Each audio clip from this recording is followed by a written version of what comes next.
you can make a difference. I'm Pastor Dean. Thanks for joining me here at the Lakes for Good News Reflections. It's April 3rd. We're in the book of Ephesians. We're on chapter 1. There is so much in this chapter. I invite you simply to read it on your own. It's well worth it. You will truly be blessed. But for this reflection, I want us to look at verse 16. In verse 16, Paul writes, I have not stopped thanking God for you.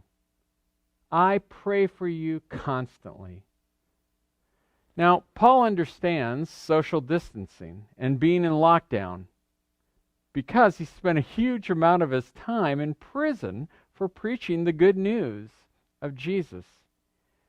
But during that time, he didn't waste it by laying on the couch and surfing Hulu.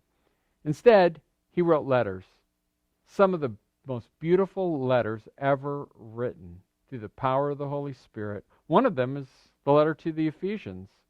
We read also that he spent his time being thankful to God for his fellow brothers and sisters.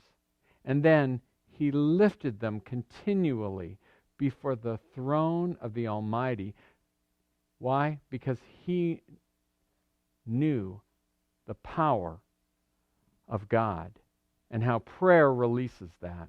As children of God, we're given access to the very war room of God to advocate for our brothers and sisters to the Father during this time of warfare.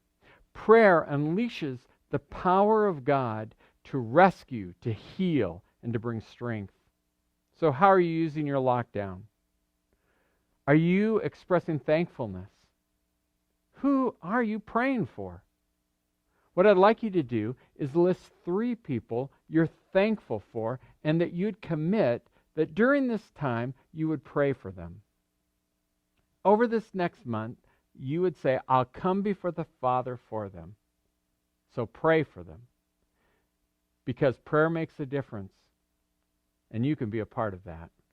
Then I'd like you to do what Paul did. He told them. He wrote them a message. Write them a message. Tell them you care for them. Matter of fact, you care enough that you would spend your time advocating for them to unleash God's power to bring healing, wholeness, protection to their lives. Signing out from the Lakes.